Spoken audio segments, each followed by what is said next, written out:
வாழ்க வளமுடன். அருட்தந்தை ஆசான் அருளிய உலக சமுதாய சேவா சங்கத்தின் அன்பர்களாகிய நாம் அனைவரும் மகிழ்ச்சியோடும் மனநிறைவோடும் வாழ்ந்து பிறரையும் நல்வாழ்வு வாழ வழிகாட்டி அருட்தொண்டாற்றி இன்பம் காண்போம்.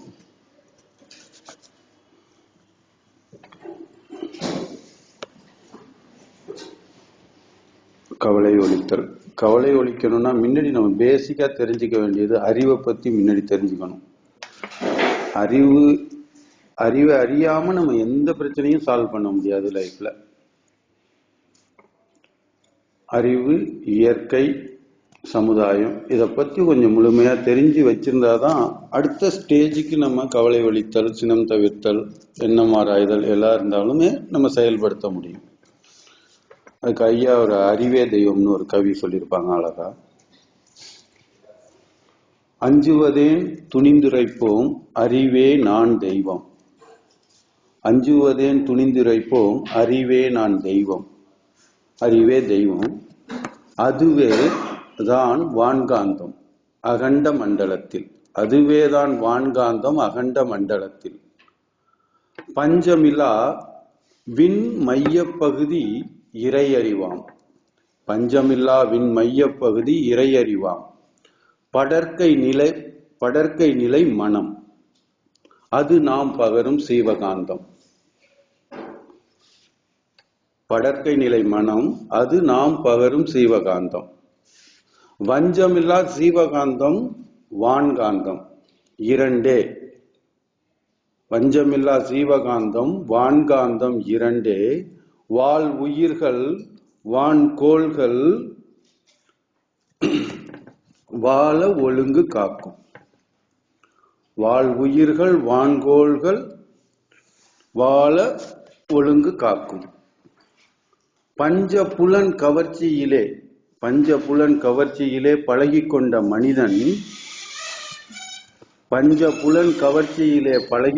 மனிதன் பரவசமாய் இன்பமுற பாடினேன் இப்பாட்டு அப்படின்னு ஐயா பாடியிருப்பார். அதாவது வான்காந்தம், சீவகாந்தம், கோள்கள், உயிர்கள் எல்லாத்தையும் கனெக்ட் பண்ணி அறிவே தெய்வங்கிற ஒரு 4 வரியில எல்லாத்தையும் முடிச்சிருவார் ஐயா.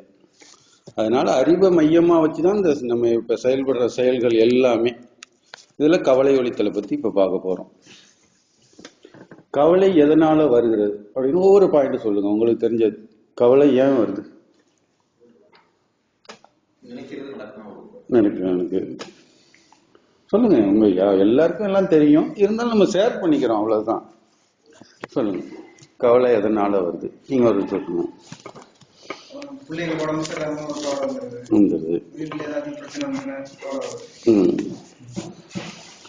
சொல்லுங்க. பேராசை. இன்னும் சொல்லிக்கிட்டே போங்க. என்னங்கய்யா? அதாவது இன்றைய உலகத்துல கவலை இல்லாத மனிதன் யாருமே இல்லை என்றபடி எல்லாருடைய உள்ளங்களிலும் கவலை இருந்து கொண்டிருக்கிறது. இந்த கவலை எதனால வந்துச்சு, எப்படி வந்துச்சு இந்த கவலை, அதை தீர்க்க வழிமுறைகள் என்னென்ன அப்படின்னு ஆராய்ஞ்சு முடிவெடுத்து அதன்படி ஒவ்வொருத்தரும் வாழ்க்கை நடத்தினோம்னா நிச்சயமா கவலையை ஒழிக்கலாம். ஆனா கவலை, சினம் இதெல்லாம் வந்துகிட்டே தான் இருக்கும். அதை எப்படி ஒழிக்கிறது? வரும் முன்னே காப்போம். Prevention is better than cure மாரி வர்றதுக்கு முன்னாடியே அதை அவாய்ட் பண்ணா எப்படி பண்றது அப்படின்னு பார்க்கலாம். அதுக்குதான் ஐயா எப்பயுமே அந்த அருட்பேராற்றல் கருணையினால் உடல் நலம் நீலாயுள். உடல் சரியில்லைனாலும் கவலை வந்துடும். அது உடல் சரியில்லைன்னா நீலாயுள் இல்லாம போயிடும். நிறை செல்வம், நிறை பணம் பொருள் இல்லைன்னாலும் கவலை வந்துடுது. மெயினா இன்னைக்குள்ள பிரச்சனை எல்லாருக்குமே பொருளாதார அடிப்படையில ஃபர்ஸ்ட் பிரச்சனை வந்துடுது. ஏன்னா எல்லாருமே அகலக்கால் வச்சிடறோம். எடுத்தோடனே அடுத்தது என்னன்னு தெரியாம அதை அடையணும். பிறரை பார்த்து வாழ்றோம். இப்ப அதுதான் உண்மை. அந்த தன்மை மாறணும். நமக்கு மற்றவங்களை பார்த்து, உலகத்தை பார்த்து, அடுத்தவங்களை பார்த்து மாறுறது. அந்த தன்மையை மாற்றி நம்மள்கிட்ட என்ன இருக்கு அதை கொண்டு எப்படி வாழணுங்கிற தன்மையை கொண்டு வரணும். உடல் நலம், நீலாயுள், நிறை செல்வம், இது 3 இருந்துட்டா உயர்ப்புகள் ஆட்டோமேட்டிக்கா வந்துடும். இதெல்லாம் இல்லைங்கிறப்ப நமக்கு கவலையா மாறிடுது. அதை பத்தி போவோம்.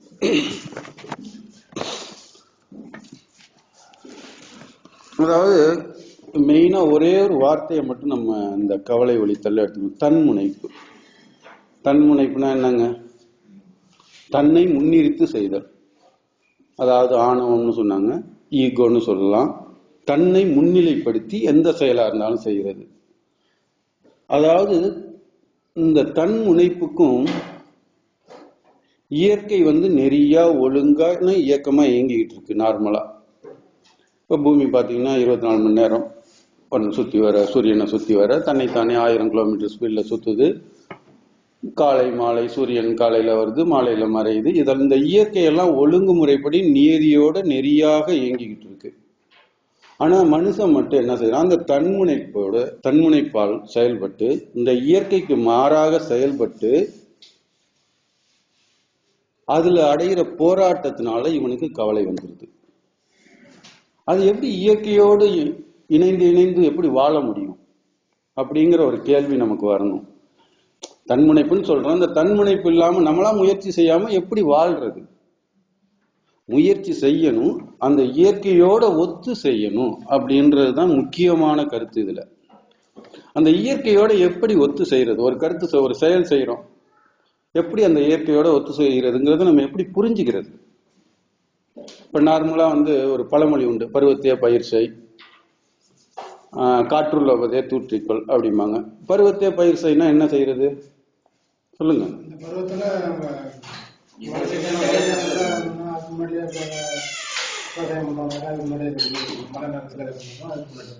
அதுக்கு முன்னாடி செய்யறோம். அது மாதிரி ஒரு விவசாயம், நெல் எந்த பயிரை செய்யணும்னாலும் ஃபர்ஸ்ட் நிலத்தை என்ன செய்வோம்? உழுவுவோம். அதுக்கப்புறம் தண்ணீர் விடுவோம், மறுபடியும் உழுவுவோம், விதை போடுவோம். அதுக்கு கொஞ்ச நாள் கழிச்சு டைம் கேப் கொடுத்து ஒரே நாள்ல விதிச்சு தண்ணி விட்டு ஒரே நாள்ல முடிக்க போறது இல்லை. அந்த பருவத்தை பார்த்து பார்த்து இயற்கையோட ஒத்து நம்ம ஒவ்வொரு செயலையும் செஞ்சுட்டு வருவோம். இது நமக்கு புலப்படுது. பருவத்தை பயிர் செய், காற்று உள்ளவதே தூற்றிக்கொள்னா என்ன? காத்தடிக்கிறப்ப டக்குன்னு நெல்லை தூத்தினோம்னா தவிடு தனியா, இதுவ தனியா வந்துடும், என்ன கற்கா தனியா வந்துடும், நெல்லு தனியா வந்துடும். இது நமக்கு இயற்கை விதி புரியுது.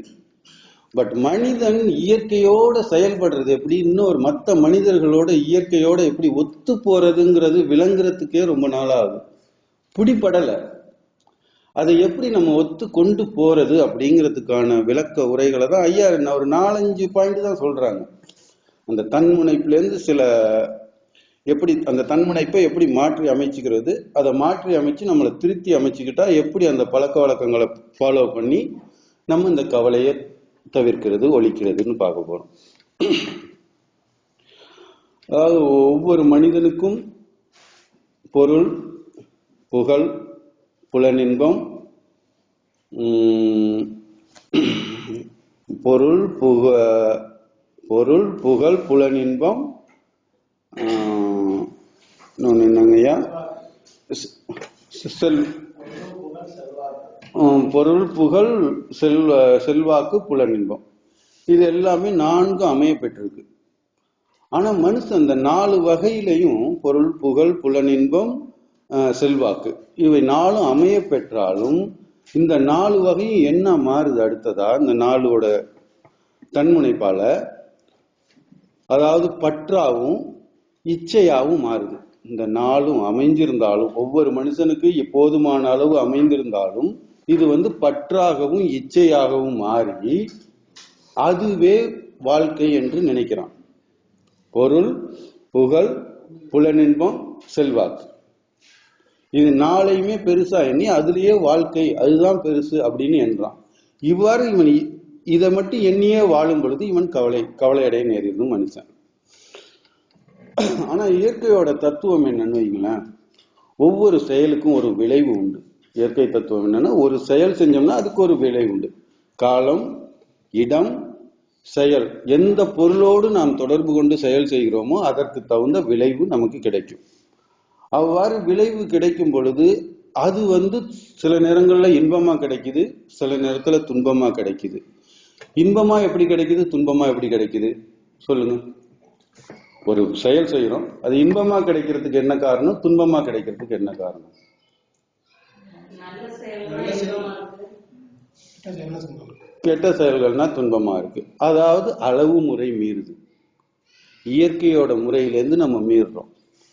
உணவுப் பொருளா இருந்தாலும் மற்ற எந்த பழக்கங்கள் புலனின்பங்களா இருந்தாலும் அளவு முறையோட இருக்கும் பொழுது அது இன்பமா இருக்கு. அளவு முறை மீறும் பொழுது அது துன்பமாயிடுது. அந்த துன்பம் என்ன ஆகுது? உடல்ல நோயாயிடுது. நோய் வந்ததுக்கு அப்புறம் கவலைப்பட ஆரம்பிக்கிறோம். இப்ப சாதாரணமா எடுத்துக்கிட்டீங்கன்னா ஒரு சாப்பிட்றோம், ஒரு பொருள், ஒரு வாழைப்பழம் சாப்பிட்றோம். இது உடல்ல 7 தாதுக்களா மாறுது. உடல்ல 7 தாதுக்களா கன்வெர்ட் ஆகுது. என்னென்ன பொருளா மாறுது தெரியுங்களா? ரத்தம், ஃபர்ஸ்ட் ரசம், ரத்தம், சதை, கொழுப்பு, எலும்பு. எலும்புக்குள்ள ஒரு பொருள் இருக்கும், மஜ்ஜை. நம்ம கூட சாப்பிட்றப்ப இப்படி உறிஞ்சி சாப்பிடுவோம். அது மூளையிலையும் இருக்கு. அதே இது மஜ்ஜை. அடுத்தது சுக்கிலம். ஆண்களுக்குன்னா சுக்கிலம், பெண்களுக்குன்னா சுலோனிதம். இது மாரி 7 தாதுக்களா ஆட்டோமேட்டிக்கா இறையருளால எல்லாமே தன்மாற்றம் பெற்று வருது, உடம்புல செயல்படுது ரசாயன பொருட்களா. இதுல ஒரு பொருளை கூட மனிதனால செய்ய முடியாது. செஞ்சதாகவும் சரித்திரம் கிடையாது. புரியுதுங்களா? இது மாரி இயற்கை ஒரு வேலையை கண்டினியூவா செஞ்சுக்கிட்டு இருக்கு. நமக்கு இதை பத்தி ஆராய்ச்சி பண்ணவோ அலசவோ டைமே கிடையாது. என்ன செய்யுது நம்ம உடம்புக்குள்ள, என்ன கன்வெர்ட் ஆகுதுன்றதுக்கு திங்க் பண்றதுக்கான நேரமோ காலமோ கிடையாது. நம்மளோட எய்ம்லாம் அடுத்தது பொருளாதாரத்தை நோக்கி.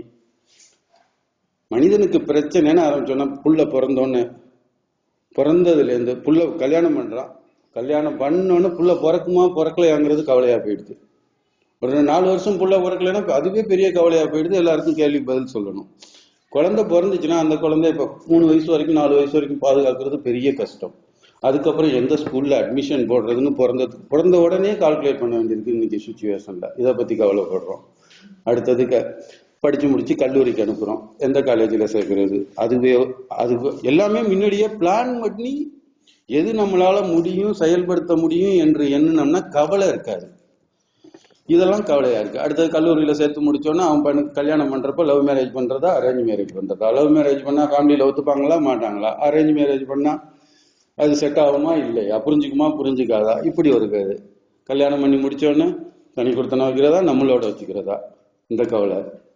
தனி கொடுத்தனம் போனோன்னு அடுத்தது அவங்க என்ன செய்யறாங்க? இடம் வாங்கணும், வீடு கட்டணும். இப்படியே பிளான் பண்ணி தன் சக்திக்கு உட்பட்டு எல்லா பிளான்களையும் செய்யும் பொழுது எந்த கவலையும் கிடையாது எப்பயுமே.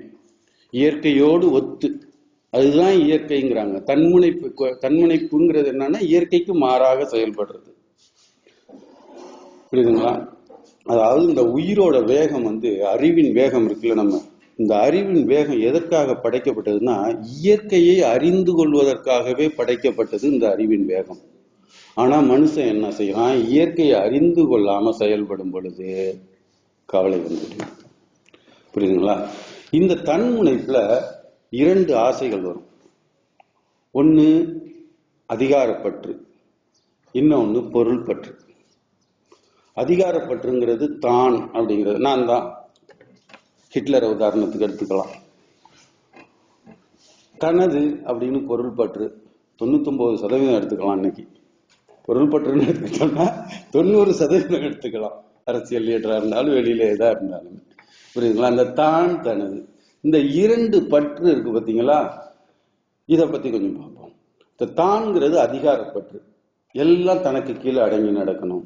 எத்தனை பேர் அடங்கி இருந்தாலும் அதுக்கு மேல மேல ஒவ்வொருத்தரும் தனக்கு அடங்கி இருக்கணும்னு நினைக்கிறது. இப்ப நம்ம வீட்டிலேயே நம்ம என்ன செய்யறோம்? நான் சொல்றத நீ கேளு. அதே மாதிரி ஒய்ஃபா இருந்தாலும் எனக்கு கொஞ்சம் மதிப்பு கொடுத்து நான் சொல்றத நீங்க கேளுங்க அப்படின்னு சொல்லுவாங்க. நம்ம 2 பேரும் கேட்கலைன்னா பிள்ளைங்களை கண்ட்ரோல் பண்ண ஆரம்பிப்போம். கணவன் மனைவிக்குள்ள பிரச்சனை வரும்பொழுது ஒன்னும் கேட்டுக்கலன்னா அடுத்தது பிள்ளைகளை கண்ட்ரோல் பண்ண ஆரம்பிப்போம். அது சொல்றது நீ கேளு அப்படின்னு. இந்த கண்ட்ரோல் பண்ணி ஒண்ணு கணவனை கண்டிக்க முடியலன்னா பிள்ளைய கண்டிக்க ஆரம்பிச்சிருவோம். இல்ல மனைவி கிட்ட சொல்லி கேட்கலன்னா எல்லா கோபத்தையும் குழந்தைகள்கிட்ட காமிப்போம். இது மாரி இந்த அதிகாரத்தை செலுத்துறது. ஆபீஸ்ல பாத்தீங்கன்னா நமக்கு 2 பேர் அடங்கி நடக்கணும்னு நினைப்போம். நான் சொன்னேன் அதை செய்யவே இல்லை, டேபிள கிளீன் பண்ண சொன்ன பண்ணவே இல்லைன்ட்டு கோவப்படுவோம். நேத்தே சொல்லிட்டு போனோம்ல, ஏன் இன்னும் செய்யல? அதிகாரம். நம்மள்ட்ட அதிகாரம் இருக்கு. ஆனா அடுத்தவங்களை பத்தி முழுமையா தெரிஞ்சுக்காம உணர்ந்து கொள்ளாம உணர்வு பூர்வமா எல்லாரையும் செய்ய வைக்கணுங்கிறது தான் இந்த கவலை வெளித்தலோட கருத்து. புரியுதுங்களா? எதை நினைச்சும் கவலைப்பட்டுக்கிட்டே இல்லாம ஒவ்வொரு செயலையும் செய்யும் பொழுது உங்களுக்கு இன்னொருத்தவங்களுக்கும் அண்டர்ஸ்டாண்டிங், மியூச்சுவல் அண்டர்ஸ்டாண்டிங்கை கொண்டு வாங்க. நீனும் கடவுளோட உயிர், அடுத்தவங்களும் கடவுளோட உயிர் என்பதை புரிஞ்சுக்கணும். அதுக்காக முன்னாடி அறிவே தெய்வம்னு அந்த பாடலை கொடுத்தேன். அறிவுதான் தெய்வம். இந்த ஒவ்வொரு இதுலயும் அறிவே உயிரா இருக்குது, கடவுளா இருக்குது. ஒவ்வொருத்தருக்கும் மதிப்பு கொடுக்க கத்துக்கணும். எல்லாரும் என்ன நினைக்கிறோம், அடுத்தவங்களை பார்த்து அவன் இப்படி இருக்கணும், இவன் அப்படி இருக்கணும், அவர் இப்படி செய்யணும், இவர் இப்படி செய்யணும்னு எண்ணிக்கிட்டே இருக்கும் பொழுதன்னைக்கும். டிவி நியூஸ் பார்த்தாலும் சரி, குடும்பத்திலையும் உறவுகள்லையும் சரி, அவங்க சரியில்லை. யார்கிட்ட கேளுங்க, நான் சரியில்லைன்னு யாரும் ஒத்துக்கிட்டு முன் வந்தவங்க யாரும் இருக்க மாட்டாங்க. அது மாதிரி நான் என்னன்னு அடுத்தது நடத்துவாங்க. நான் யாருன்னு தலைப்புல அதுல தெரிஞ்சுக்கலாம். நீங்க நம்மளோட தகுதி என்ன, நம்மளோட கெப்பாசிட்டி என்ன, நம்ம யாரு என்பதெல்லாம் முழுசா அறிந்து தெரிந்து வைத்து கொண்டு செயல்பட ஆரம்பிச்சோம்னா அடுத்தவங்க, அதாவது இயற்கையிலே ஒவ்வொருத்தருக்குமே அறிவு இருக்கு, ஆற்றல் இருக்கு, வயசு இருக்கு, பொருள் இருக்கு, புகழ் இருக்கு, எல்லாமே அமைஞ்சிருக்கு இயற்கையா. இப்ப நீங்க இருக்கீங்கன்னா உங்களுக்கு ஒரு செட்டப் யூனிட் இருக்கு. உங்களுக்கு என்கிட்ட என்ன இருக்கு அப்படின்னு நான் பார்க்கணும். எனக்கும் அறிவு இருக்கு, ஆற்றல் இருக்கு, திறமை இருக்கு, ஏதோ அமைஞ்சிருக்கு, இயற்கை கொடுத்துருக்கு. நானும் நீங்களும் சேர்ந்து வாழணும். அப்படிங்கிறப்ப உங்க அறிவு ஆற்றலோட என்னோட அறிவு ஆற்றலை சேர்த்து உங்களோட சேர்ந்து எவ்வளவு மகிழ்ச்சியா நான் வாழ முடியும்னு ஆராய்ச்சி பண்ணணும். உங்கள்கிட்ட உள்ளதை நான் குறைவா மதிப்பு போட்டு என்கிட்ட உள்ளதை நான் உயர்வா மதிப்பு போடுற வாசி தான் இந்த உலகத்துல பிரச்சனைகளுக்கான முதல் காரணம். அதுவே கவலையா உருவெடுத்துரும். பிரச்சனை, கோபம் இதெல்லாம் என்ன ஆகுது, அடுத்தது கவலையா வந்துடுது. ஓகே, இப்ப தான்ங்கிறது அதிகாரம், தனதுங்கிறது பொருள் பற்று. இந்த தன்முனைப்புங்கிற வார்த்தையை மட்டும் நல்லா கவனிச்சு வச்சுக்கோங்க. எப்பயும் இந்த எந்த சுச்சுவேஷன்லயும் இந்த தன்முனைப்புனா, ஏன்னா இது ஒரு புது வார்த்தை. நமக்கு தெரியும், ஈகோ தெரியும், ஆணவம் தெரியும். இந்த தன்முனைப்புங்கிறது இந்த மன்றத்துல நம்ம கத்துக்கிட்ட வார்த்தை, இந்த தன்முனைப்பு அப்படின்னு. ஆனா இந்த வார்த்தை தான் டோட்டல் லைஃப்ல ஃபுல்லா நமக்கு யூட்டிலைஸ் ஆகுறது. அதாவது இயற்கைக்கு மாறான செயல்கள் அனைத்தும் தன்முனைப்பு. அப்படி வச்சுக்கோங்க ஃபர்ஸ்ட், அதுக்கப்புறம் உள்ள பார்த்துக்கலாம் என்னன்னு. சரிங்களா? அடுத்தது தனதுங்கிற பற்று, அதாவது பொருள் பற்று. அது நமக்கு எவ்வளவு சொத்து வேணும், பொருள் வேணும், இது சம்பந்தமா. ஒரு மனிதனுக்கு எவ்வளவுதான் அமைந்திருந்தாலும், காசு, பணம், பொருள், செல்வாக்கு எவ்வளவுதான் அமைந்திருந்தாலும் மற்றவங்கள்ட்ட இருந்து எதுவும் வருமா? எதிர்பார்த்துக்கிட்டே இருக்கான்.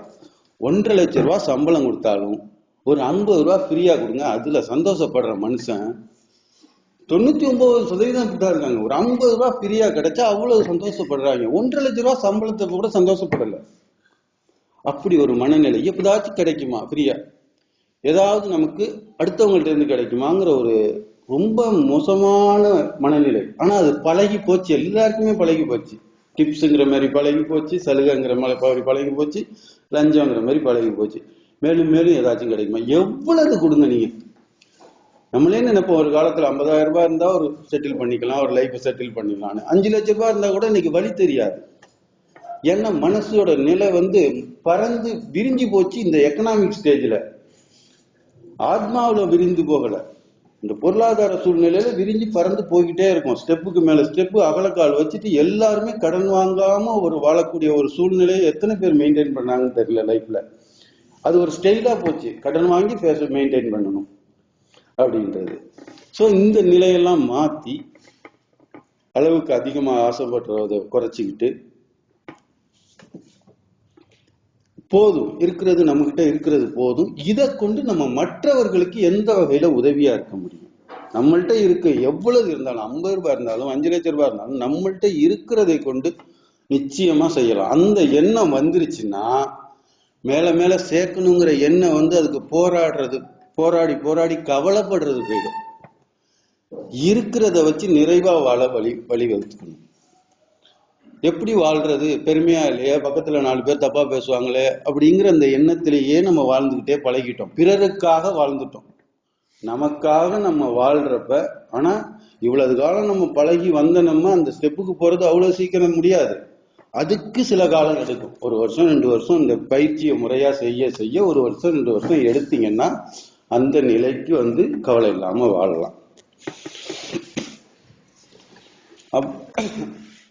அது மாரி அடுத்தது குடும்பத்துக்குள்ள கணவன் மனைவி, ஒரு நட்பு ஃப்ரெண்டா இருந்தா கூட ஆபீஸ்ல நம்ம ஒரு செயலை செய்ய போறோம், 2 பேர் சேர்ந்து, மெயினா குடும்பத்துல பார்ட்னரா இருக்கும், ஒரு செயலை செய்ய போறோம். அப்படி இந்த ஒரு செயலை செய்யும் பொழுது 4 விஷயங்கள் ஒரு மனிதருக்கும் இன்னொரு மனிதருக்கும் வேறுபடுது. என்ன? ஒரு பொருளை தேவை, ஃபர்ஸ்ட் தேவை, அடுத்தது அளவு, தேவை அளவு, அடுத்தது அதோட தன்மை, அதை எப்படி பெறுறது, அடுத்தது காலம். இப்போ ஒரு ஹஸ்பண்ட் அண்ட் ஒய்ஃப் இன்னைக்கு எடுத்துப்போம், நார்மல் இதுல நம்ம ஃபாரின் வந்திருக்கோம், ஒன்று கல்யாணம் பண்ணி கொடுக்க வந்திருப்போம் அக்கா தங்கச்சா, இல்லை ஒரு இடம் வாங்கி வீடு கட்ட வந்திருப்போம், இல்லை ஒரு தொழில் துறையை ஆரம்பிக்க வந்திருப்போம். ஒரு வீடே கட்டுறதுன்னா ஒரு பிளான் பண்றதுன்னு வைங்க, ஃபர்ஸ்ட் வீடு கட்டுறதை பத்தி பிளான் பண்ணணும். அது தேவையா இல்லையான்னு ஃபர்ஸ்ட் பிளான் பண்ணணும். இது 2 பேரும் கன்சல்ட் பண்ணணும். ஒருத்தர் கன்சல்ட் பண்ணி இன்னொருத்தர் 2 பேரும் உட்காந்து கன்சல்ட் பண்றப்பதான் எந்த விஷயமும் மனக்கசப்பு இல்லாம இருக்கும். அப்படி ஒரு மனக்கசப்பு இல்லாத வாழ்க்கையை வாழும் பொழுதே மனசுல கவலை போயிடுங்க. மெயினா எல்லாருக்கும் உள்ளது, நான் ஒண்ணு நினைக்கிறது, எங்க வீட்டுல ஒண்ணு நினைக்கிறது, நீங்க ஒண்ணு நினைப்பீங்க, அவங்க ஒண்ணு நினைப்பாங்க. இந்த மனக்கசப்பு போகணும். அதுக்கு 2 பேரும் உட்காந்து பேசணும். பேசணும்னா சண்டை போட்டு பேசுறது இல்லை, புரிஞ்சுக்கிற தன்மையை கொண்டு வரணும். அவர் என்ன விரும்புறாருங்கிறத நம்ம புரிஞ்சுக்கணும், அவங்க என்ன விரும்புறாங்கிறதுக்கு நம்ம இறங்கி போகணும். என் பக்கம் அவங்க வரட்டும், இல்ல அவங்க பக்கம் நம்ம போகணும்னு நினைச்சா அங்க புரிதல் வந்துடாது, அது கவலையா தான் மாறும். புரியுதுங்களா? 2 பேரும் உட்காந்து தேவையை பேசணும். ஃபர்ஸ்ட் இது தேவையா, வீடு கட்ட போறோமா, சரி எவ்வளவு கட்டலாம், அடுத்தது அளவு, எத்தனை ஸ்கொயர் ஃபீட்டுக்குள்ள கட்டலாம், நம்மள்கிட்ட என்ன பணம் இருக்கு, அடுத்தது அதை எப்படி அந்த பணத்தை கலெக்ட் பண்றது, முறை, அதுதான் தன்மைங்கிறது. தேவை, அளவு, தன்மை. தன்மையும் முறைன்னு வச்சுக்கோங்க. அதை எப்படி முறையா அந்த பணத்தை எத்தனை இதுல கலெக்ட் பண்ணும், அதுக்கு எவ்வளவு காலம் தேவைப்படும். இந்த 4 தன்மை ஒவ்வொரு மனிதர்களுக்கு மாறுபடும். இதை உட்காந்து ப்ராப்பரா கன்சல்ட் பண்ணி பேசினா அந்த பிரச்சனைகள் சுமூகமா முடியும். இதற்கு எல்லாமே இன்னைக்கு உள்ள பிரச்சனையில எல்லாருக்கும் உள்ளது, இருப்புக்கு மேல், தேவைக்கு மேல் செலவு செஞ்சு எல்லாருமே கஷ்டப்படுறோம். மெயின் பிரச்சனை அதுதான். நம்மளுடைய தேவைக்கும் இருப்புக்கும் இருப்பதே மிகப்பெரிய கவலை. இதுதான் ஃபர்ஸ்ட் பாயிண்ட். இதுல உடல், மனம், உயிர் எல்லாம் போயிடுது. உறவுகளை விட்டுறோம், எல்லாரையும் கட்டி விட்டுறோம். நமக்கு தேவை வரும் பொழுது இந்த தேவையை பினிஷ் பண்ண முடியல, நமக்கு யாரும் உதவி பண்ண ஆள் இல்லை. ஏன்னா இயற்கைக்கு மாறா தேவையை நம்ம நினைக்கிறோம். என்ன நமக்கு போதும், இது இருந்தா நிம்மதியா இருக்குங்கிற கணக்கு தெரியல, அளவீடும் தெரியல, முறையீடும் தெரியல. சோ இந்த அளவுக்கு மேல போகும் பொழுது கவலை வருது நமக்கு. இந்த கவலையை எப்படி ஒழிக்கிறது? அப்புறம் அதுக்கப்புறம் 3 பாயிண்ட் ஐயா சொல்றாங்க. Tolerance, adjustment, sacrifice. சகிப்புத்தன்மை, விட்டு கொடுத்தல், தியாகம். இது 3 குடும்பத்துக்கும் சரி, சமுதாயத்துக்கும் சரி, நம்ம வேலை பார்க்குற அலுவலகத்துக்கும் சரி. இந்த 3 வார்த்தையை மட்டும் நோட் பண்ணி வச்சுக்கோங்க, எழுதியே வச்சுக்கோங்க. தன்முனைப்பு, மெயினா தெரிஞ்சுக்க வேண்டியது தன்முனைப்பு. ஃபர்ஸ்ட் தன்முனைப்புன்னு எழுதிக்கோங்க. எதிர்பார்த்து ஏமாறுதல்.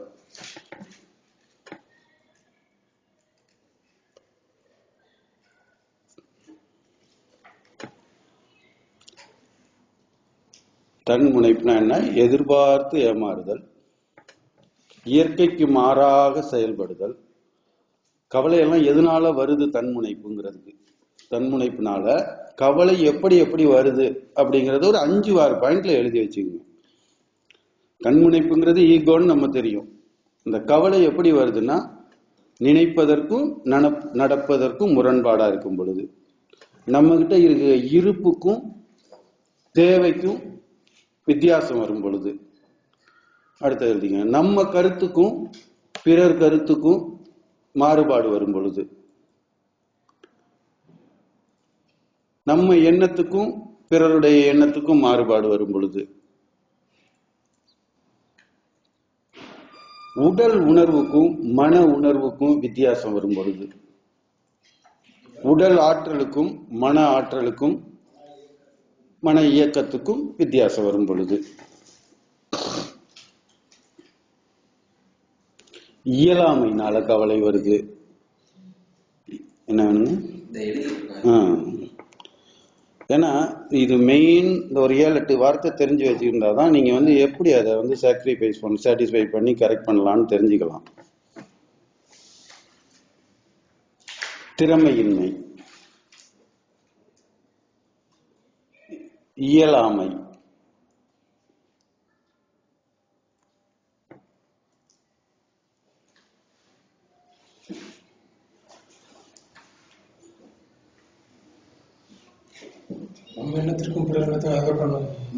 நம்ம கருத்துக்கும் பிறர் கருத்துக்கும் எல்லாம் அதுல அடங்கிடும். நம் கருத்து, பிறர் கருத்து, நம் எண்ணம், நம் விருப்பம், பிறர் விருப்பம், இதுதான் மெயினா அடங்கும். நம் விருப்பம் பிறர் விருப்பத்துக்கும் உள்ள முரண்பாடு தான் கவலையா வர்றது. குடும்பத்துக்குள்ள நம்ம வந்து ஃபர்ஸ்ட் உலக லெவல்ல போகாம குடும்பத்து லெவலுக்குள்ள ஃபர்ஸ்ட் சாட்டிஸ்பேக்ஷன் ஆயிட்டீங்கன்னு வைங்க, முடிஞ்சு போச்சுங்க. முரண்பாடு இல்லாம ஒரு வாழ்க்கையை குடும்பத்துக்குள்ள நடத்த ஆரம்பிச்சுட்டா அடுத்த ஸ்டெப்பு வெளியில முரண்பாடு இல்லாம சிரிச்சுக்கிட்டு போகலாம். வீட்டுக்குள்ள சிரிக்கிறதுக்கு முதல்ல ஏற்பாடு பண்ணணும், அப்பதான் வெளியில சிரிக்க முடியும். இதுதான் கவலையில மெயினா நம்ம தெரிஞ்சுக்க வேண்டியது. ஏன்னா நம்ம கருத்துக்கள் எவ்வளவுதோ இருக்கு பாயிண்ட்ஸ், நம்மளுக்குள்ள எப்படி சரி பண்ணிக்கிறது, நம்மளை எப்படி சரி பண்ணிக்கிறது, நம்மை நாம் எப்படி சரி செய்து கொள்வது, இதை மட்டும் நல்லா தெளிவா வந்துட்டீங்கன்னா போதும், வேற ஒண்ணும் இல்லை. ஏன்னா இந்த ஃபர்ஸ்ட் ஆரம்பிச்சப்ப எண்ணம் ஆராய்தல், ஆசை சீரமைத்தல், சினம் தவிர்த்தல் வந்துட்டீங்க. சினம் கொஞ்சம் கொஞ்சமா குறைக்க கத்துக்கிட்டீங்கன்னா எப்படி, கோபம் வர்றப்ப எல்லாம் மௌனம் இருக்க கத்துக்குங்க. அவங்க சொன்ன மாதிரி கத்துக்கிட்டீங்கன்னா அடுத்தது கவலை. ஏன்னா சினம்லாம் சேர்ந்து சேர்ந்து நிறைய வாட்டி கோபப்பட்டு தான் அது கவலையா மாறுறது. நமக்கு ஒரு 10-15 கோபத்தை ஏத்தி ஏத்தி வச்சு பாருங்க, நிறைவேற ஒரு ஆசையும் நிறைவேறப்ப கோபம் வருது.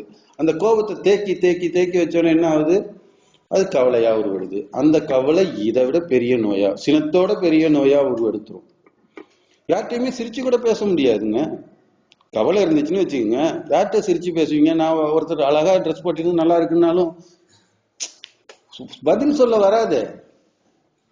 நீங்க சிரிச்சீங்கன்னா, கவலை இல்லாம நீங்க சிரிப்போட மகிழ்ச்சியோட இருந்தீங்கன்னா உங்களை சுத்தி 4 பேரை சிரிக்க வைக்கலாம். இது இயற்கை. இதை விட பெருசு உறவுகள்ல. எல்லாருமே இப்ப உறவுகளை விட்டு வெளியில பிரிஞ்சு பிரிஞ்சு பிரிஞ்சு வந்துட்டோம். எல்லாருமே எதிர்பார்க்கிறாங்க. யார்கிட்ட போய் நீ எதை கேளுங்க, இல்ல என்ன வார்த்தை கேட்டாலும் இல்ல, என்னதான் இருந்தாலும் இல்லைங்கிற ஒரு வார்த்தையை போட்டு இல்லாமலே போயிடுறாங்க. கடைசி வரைக்கும் சாவுற வரைக்கும் இல்லைன்றாங்க. சோ அந்த நிலையெல்லாம் மாத்தி இருக்கு, என்கிட்ட இருக்கு, பார்ப்போம். நீ நினைத்து எதுவாகிறாயோ அதுவே ஆகின்றாயின்னு விவேகானந்தர்லாம் சொல்லியிருக்காரு. எண்ணம் போல் வாழ்வு. புரியுதுங்களா? இரையாற்றல் நீ என்ன நினைக்கிறியோ அத்தனையும் இரையாற்றல் கொடுக்கும். காலங்கள் ஆகும். ஏன்னா நம்ம வந்து பழைய மிருகப்பதிவிலேயே வாழ்ந்துட்டோம். புரியுதுங்களா? அதெல்லாம் கொஞ்சம் கொஞ்சமா போக்கி போக்கி போக்கி கழுவி கழுவி கழுவிதான் கொண்டு வர முடியும். கவலையும் சினமும் ஒரு நாள்ல போயிடாது. இப்ப நானே கவலை ஒழித்தல் நடத்தணும்னா நான் 2-3 நாள் கவலை ஒழித்தல் எப்படி நடத்துறதுன்னு நானும் கவலைப்பட்டு இருந்திருப்பேன்ல. தெளிவா கொடுக்கணுமே உங்களுக்குன்னு நான் ஒரு கவலைப்பட்டிருப்பேன்ல. அது மாதிரி கண்ணதாசன் ஒரு சொல்லுவாரு, அவர் ஒரு படம் எடுத்தாராம். என்ன, கவலை இல்லாத மனிதன் ஒரு படம் எடுத்தாராம். அந்த படத்தை எடுத்து 25 வருஷம் கவலைப்பட்டு இருந்தாராம். சூப்பரா சொல்லுவாரு சொல்றப்ப. அது மாதிரி ஒவ்வொருத்தருக்கும் இயற்கையா இருக்குமே.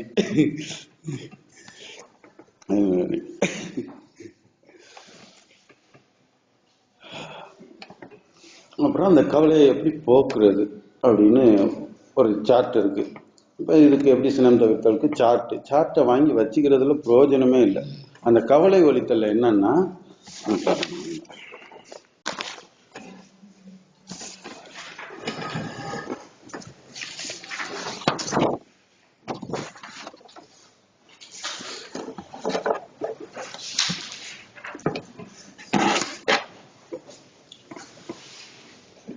அது ஃபர்ஸ்ட் பாத்தீங்கன்னா கவலைகள்னு இருக்கும். உங்களோட கவலைகள் எல்லாம் வரிசையா எழுதிக்கிங்க, என்னென்ன கவலைகள் அப்படின்னு. ஒரு 5-6 கவலைகள் இருக்கும். மெயின் கவலை என்ன, வீடு கட்டணும்னா வீடு, கல்யாணம் கட்டணும்னா கல்யாணம், பிள்ளைய படிக்க வைக்கணும். எதையோ ஒவ்வொருத்தருக்கும் ஒரு எய்மோட தான் இங்க வந்திருப்போம், ஏதோ ஒண்ணு செய்யணும். ஏன்னா எல்லாருமே செஞ்சுக்கிட்டு இருக்காங்க, நம்மளும் என்ன செய்யறதுன்னு தெரியாது, வழிகாட்டிட்டாங்க, அதை செய்யணும்னு வந்திருக்கோம். அந்த கவலைகளை வரிசையா எழுதுங்க. அடுத்த காலகட்டத்தில் அனுபவித்தே தீர வேண்டியவை, அதுக்கு அடுத்தது தள்ளி போட வேண்டியவை, அதற்கு அடுத்து அலட்சியம் செய்ய வேண்டியவை, உடனடியாக தீர்க்க வேண்டியவை. இப்ப இது முதல் காலத்துல உள்ளது அனுபவித்தே தீர்க்க வேண்டியது. அதாவது அனுபவித்தே தீர்க்க வேண்டிய பிரச்சனைகள் தான் என்னன்னா, இப்ப நம்ம வீட்டுல ஒருத்தவங்க மனநிலை பாதிக்கப்பட்டு ஒரு குடும்பத்துல அங்கத்தினர் யாரோ இருக்காங்கன்னு வைங்க. இதை நம்ம ஒன்றும் செய்ய முடியாது, இதை அனுபவிச்சே ஆகணும். இதை நான் பொதுவாக ஜென்ரலா சொல்லுவேன், வேற மாதிரி தான் சொல்லுவேன். என்னன்னா, கல்யாணம் பண்ணிட்டோம், பிள்ளையா இருந்தாலும் ஒய்ஃபா இருந்தாலும் சரியில்லை அப்படின்னா நம்ம அனுபவிச்சே தான் ஆகணும். அது மாதிரி மனைவி கணவன் இருக்காங்க, நம்ம கருத்துக்கு ஒத்து போகலைன்னா நம்ம என்ன செய்ய முடியும்? தூக்கியே போட்டு போறதுல நம்ம கலாச்சாரத்துக்கு நல்லது இல்லை. அதை மாத்துறதுக்கான வழிமுறைகள் எல்லாம் இருக்கு. ஐயா இல்லறத்துல இருந்து எப்படி நல்லபடியா வாழணுங்கிறதுக்கு எல்லாம் கத்துக்கிட்டு இருக்காங்க. அதாவது கருத்து வேறுபாடு தாங்க மெயினா அந்த கவலைக்கு. அந்த கருத்து வேறுபாடு இல்லாம வாழ்றதுக்கு பார்க்கணும். அதாவது அனுபவித்தே தீர வேண்டியனா, நம்ம வீட்டுல ஒரு உடல்நிலை சரியில்லை, இது மாரி மனநிலையில பாதிக்கிறதுனா அதை வச்சிருந்து நம்மளே வாழ்ந்தே ஆகணும். இது அனுபவிச்சே ஆகணும். அடுத்தது தள்ளி போட வேண்டியவை. அதாவது நம்ம வீட்டுல ஒரு இப்ப வீடு கட்டுறதே கூட எடுத்துக்கலாம். இப்ப வீடு கட்டணும்னு நினைக்கிறோம், கையில காசு இல்லை, ஆசை இருக்கு, என்ன செய்யலாம்? எப்ப காசு வரும், எப்ப முடிக்கலாம், ஒரு டைம் போட்டுக்கணும். அதுக்காக நாளைக்கே போயிட்டு ஒரு லோன் எடுத்தோ கடன் எடுத்தோ அந்த வேலையை ஆசைப்பட்டுட்டோன்றதுக்கு செஞ்சிடாம, அது காலங்கள் நேரங்கள் வரும்பொழுது தள்ளி போட்டு அதை செய்யலாம். புரியுதுங்களா? அது மாரி தங்கச்சி அக்காவுக்கு மேரேஜ் ஆகலை, வீட்டில் இருக்காங்க, வரன் பார்த்துக்கிட்டே இருக்கும், எதுவும் சரியா அமையலைங்கிறப்ப கால நேரம் வர்றப்ப அது சரியா அமைச்சு கொடுக்கும். அந்த நேரம் அது வரைக்கும் வெயிட் பண்ணி பார்த்து செய்யலாம். தள்ளி போட வேண்டியவை. அடுத்தது அலட்சியப்படுத்த வேண்டியவை. இது ஆபீஸ்லயும் சரி, வீட்லயும் சரி, உறவுகள்லையும் சரி, நம்மளை தூத்தி பேசியிருக்கவங்க எத்தனையோ பேர் இருப்பாங்க. எப்போ பார்த்தாலுமே நீ எந்த ஸ்டேஜில் இருந்தாலும் அவன் அப்படித்தான், இப்படி வழங்காதவன், அவன் இப்படித்தான் பேசுவாங்க. அதை பத்தி எல்லாம் அலட்சியம் பண்ணணும், கவலைப்படக்கூடாது. அதுக்கு ஐயா சொல்லுவாங்க, ஒரு நாய்க்கு போறோம், பக்கத்து வீட்டுல ஒரு நாய் இருக்கு, பொழுதுனைக்கும் குலைச்சிக்கிட்டே இருக்கு. நம்மளை பார்த்துட்டு 2 நாள் குலைக்கும், நம்ம கோவப்படாம வந்துகிட்டே இருக்கணும், கல்லெடுத்து அடிக்காம. 3 நாள் குலைக்கும், அடுத்த 2-3 நாள்ல குறைஞ்சு அது குலைக்கிறது நிப்பாட்டிடும். இதெல்லாம் அலட்சியம் செய்ய வேண்டியது. அது மாதிரி ஆபீஸ்லயும் பாத்தீங்கன்னா, நம்ம 4 பேர் ஒர்க் பண்ணிக்கிட்டு இருப்போம், 2 பேர் பர்ஃபெக்டா ஒர்க் பண்ணுவாங்க. 2 பேர் நடுப்படப்படுத்துறவனுக்கு பாயும் தேவையில்ல, தலைவாணியும் தேவையில்ல மாரி வாழ்க்கையில ரொம்ப பேர் கத்துக்கிட்டாங்க. அது மாதிரி நடுப்புறப்படுத்துறவனுக்கு பாயும் தேவையில்ல, தலைவாணியும் தேவையில்ல, நடுப்புறப்படுத்திட்டு போயிடுவான் கவலைப்படாம. ஆனா அடுத்தவனுக்கு தொல்லை கொடுத்துட்டு போயிடுவான், அது அவனுக்கு புரியாது. அது மாதிரி இல்லாம அவன் 2 பேர் வேலை செய்யல, நம்ம மட்டும் ஹார்ட் ஒர்க் பண்றோமேன்னு நினைக்காம வருத்தப்படாம, நமக்கு இயற்கை எல்லாம் கொடுத்துருக்கு, நம்ம சம்பாதிக்க வந்திருக்கோம், நம்ம கடமையை கரெக்டா செய்வோம், இயற்கை நியதியோட நம்ம கடமையை செஞ்சுட்டு நம்ம போயிட்டே இருக்கலாம். அதை பத்தி நம்ம கவலைப்பட வேண்டாம், அலட்சியம் செஞ்சிடணும். அவன் அப்படி இருக்கான், அவன் அப்படி இருக்கான்னு நம்ம பேசணும்னா நாளைக்கு நம்மளை பேசிக்கிட்டே தான் இருப்போம். நம்மளை பேசுறதுக்கு இன்னொருத்தன் வருவான். நம்ம வேலையே செஞ்சாலும், நம்ம ப்ராப்பரா செஞ்சாலும் நம்மளை தட்டி கழிக்க இன்னொருத்தன் வருவான். அதனால அந்த மாரி விஷயங்களை அலட்சியம் செஞ்சுட்டு போய்கிட்டு இருப்போம். அதாவது நமக்கு இன்னொருத்தவங்க நல்லது செய்யறதுங்கிறது வேற, ஆனா இது நல்லது கிடையாது.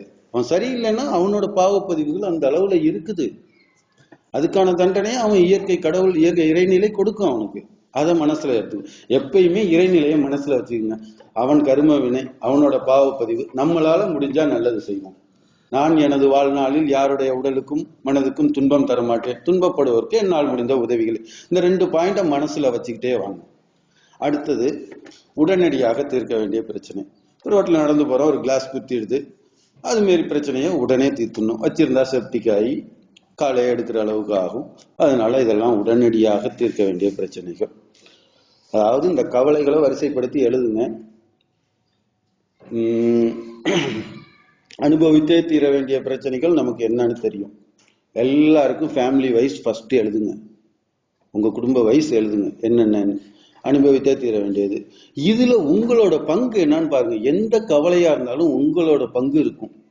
சினம் சொல்றப்ப சொன்னாங்க, உங்களோட பங்கு அந்த சினத்துல இருந்துகிட்டே இருக்கும். ஒருத்தர் மேல நீங்க கோவப்படுறீங்கன்னா அதுல உங்க பங்கு இல்லாம நீங்க சினம் அடைய மாட்டீங்க. ஒரு 25% நீங்க பங்களிப்பா இருப்பீங்க யார் மேல கோவப்பட்டாலும். அது மாரி இந்த கவலை வலித்தலுக்கும் நம்ம மேல என்ன பங்கு இருக்குன்னு பாருங்க, அதை தவிர்த்துக்குங்க கவலைக்கு. எடுத்துட்டு பயிற்சியை முறையா மேற்கொள்ளுங்க. வேற எதுவும் சந்தேகம் இருந்தாலும் கேளுங்க, ஷேர் பண்ணிப்போம், சொல்லுங்க. பிறந்ததிலிருந்து இறக்கிற வரைக்கும் கவலையோடயே பிறந்து கவலையோடயே வாழ்ந்து கவலையோடயே முடிஞ்சு போயிடுது. சோ அதுல நம்ம எப்படி நிறைவடைகிறதுங்கிறதுக்கு நமக்கு மன்றம் ஒரு மிகப்பெரிய வரப்பிரசாதம். இத எடுத்து சொல்றதுக்கு கூட நமக்கு ஆள் இல்லைல்ல. வெளியில வாழ்ந்துகிட்டு இருக்கப்ப இத பத்தி என்னன்னு சிந்திக்க கூட வாழ்வு இது இல்ல. இப்ப இத பத்தி சிந்திக்கும் பொழுது இதுல மட்டும்தான் சிந்தனை போகுது, வாழ்க்கை செழுமையா இருக்கு. என்னை பொறுத்த வரைக்கும் கூட என் பர்சனல் லைஃப்ல ரொம்ப பரிபூர்ணமான நிம்மதி. அதாவது நல்ல மனைவி, நல்ல மக்கள் இருந்தாலும் நம்மளுடைய பழக்க வழக்க பதிவுகள் மேட்ச் ஆக முடியாம சண்டை போட்டுக்கிட்டே இருக்கிற மாதிரி ஒண்ணுமே இருக்காது. நத்திங். நினைச்சு பார்த்தோம்னா பிரச்சனைய நீங்க அந்தந்த சிக்கலை ஸ்டார்டிங்ல இருந்து எண்டு வரைக்கும் ஆராய்ச்சி பண்ணி பாருங்க, ஒண்ணுமே இருக்காது எதுவுமே. நான் சொல்றேன் நீங்க கேட்க மாட்டேங்கிறீங்க, நீங்க சொல்றேன் நான் கேட்க மாட்டேங்க. இதுதான் வேற என்ன இருக்கும் உங்க லைஃப்ல? நிச்சயமா அந்த மாற்றம் ஏற்பட்டுருச்சுன்னா அதுதான் ஐயா சொல்லுவார், சிக்கல்ங்கிறது ஒண்ணுமே இல்லாத இருக்கு. உங்களுக்கு முடிவு தெரியல, தெளிவு தெரியல, ஆராய்ச்சி இல்லை. நூல் கண்டு சிக்கி இருக்குன்னா நுனி எப்படி எடுப்போம்? நுனியை பார்ப்போம், இல்லைன்னா அடியை பார்ப்போம், அழகா நூலை பிரிச்சு எடுப்போம். அது மாரி வாழ்க்கையில இருக்க ஒவ்வொரு பிரச்சனையும் சின்ன சின்ன சிக்கல் தான். நூல் கண்டு மாரி அதை எடுத்துடலாம். இது மாதிரி உங்களுடைய பிரச்சனைகள், கவலைகள் எல்லாம் தீர்ந்து வழியை கண்டுபிடிங்க. அறிவை பயன்படுத்தி இப்ப அழகா அட்டவணையே இருக்கு, முன்னாடி கூட எழுத நேரம் கிடையாது, வாய்ப்பு இல்லை. அட்டவணை இருக்கு. என்ன கவலை, அந்த கவலை எதனால வந்துச்சு, உடனே எப்படி தீர்க்கிறது, தள்ளி போடுறது என்ன, எப்ப எந்தெந்த பிரச்சனையை தள்ளி போடணும், புரியுதுங்களா? அனுபவித்தே ஆக வேண்டியது, தீர்க்க வேண்டியது, உடனடியா தீர்க்க வேண்டியது, இப்படி வரைமுறைப்படுத்தி அந்த பிரச்சனையை எழுதி பார்த்து செயல்பட்டு பாருங்க. நிச்சயமா கவலை ஒளியும், சினமும் குறையணும். ஒவ்வொரு நேரமும் கோபம் வர்றப்ப மனசுல நினைச்சுக்கோங்க, ஐயாவை நினைச்சுக்கோங்க, இந்த அருட்காப்பை போட்டுக்குங்க. காலையில ஒரு அடி அருட்காப்பு, இரவு ஒரு அட்டி அருட்காப்பு படுக்கிறப்ப போட்டுக்குங்க. உடலையும் பாதுகாத்து உள்ளத்தையும் பாதுகாத்து மன மகிழ்ச்சியோடு வாழணும் என்று வேண்டிக் கொண்டு விடைபெறுகிறேன். வாழ்க வளமுடன்.